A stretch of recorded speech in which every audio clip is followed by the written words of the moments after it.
అందరికీ నమస్కారము. ఇంకా ఈ కర్రీ చేసే విధానం అయితే చూసేద్దాము. పచ్చిమిర్చి ఒక 10, 1 ఇంచు అల్లం ముక్క, మంచిగా మనము కర్రీకి సరిపడా సాల్ట్ ఈ పచ్చిమిర్చిలో వేసుకోవచ్చు.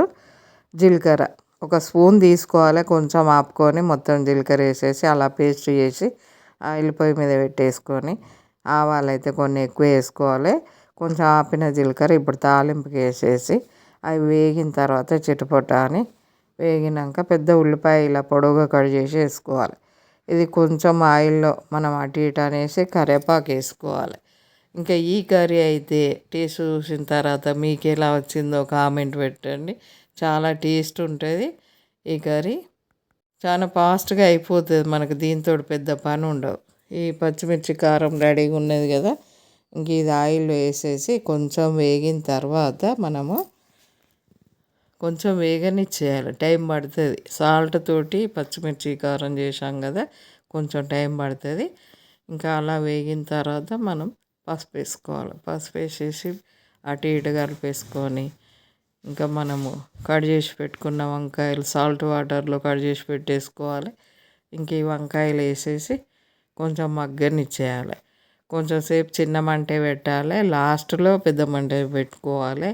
స్టవ్ పెద్దగా పెట్టేసుకోవాలి. ఎంత కలర్ఫుల్ ఉంటుంది అంటే అంత కలర్ఫుల్ ఉంటుంది ఈ కర్రీ. టేస్ట్ కూడా అంతే ఉంటుంది. చేయడము ఈజీగా, తక్కువ టైంలో అయిపోతుంది. టేస్ట్ బాగుంటుంది మనకు ఈ కర్రీ.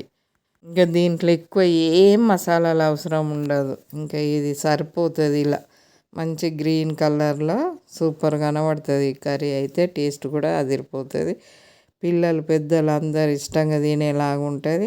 మనకు ఈ కర్రీ అప్పుడప్పుడు చేసుకున్నామంటే ఎంతో ఇష్టంగా తినచ్చు. మామూలుగా పచ్చిమిర్చి జీలకర్ర అనగానే అటు ఇటు దంచేయకుండా సాల్టు అల్లం మనకు ఇంట్లో రెడీగా ఉన్నా కానీ ఈ పచ్చిమిర్చిలనే వేసి గ్రైండర్కి వేసేసుకోవాలి. అప్పటికప్పుడు అల్లం అప్పుడే మంచిగా ఉంటుంది. మామూలుగా మనకు ఇంతకుముందు రెడీగా ఉన్న అల్లం వేయకూడదు, ఇలానే చేసుకోవాలి. ఇంకా అప్పుడే పచ్చిమిర్చి అల్లము జీలకర్రతో రెడీ అయినట్టు కారం.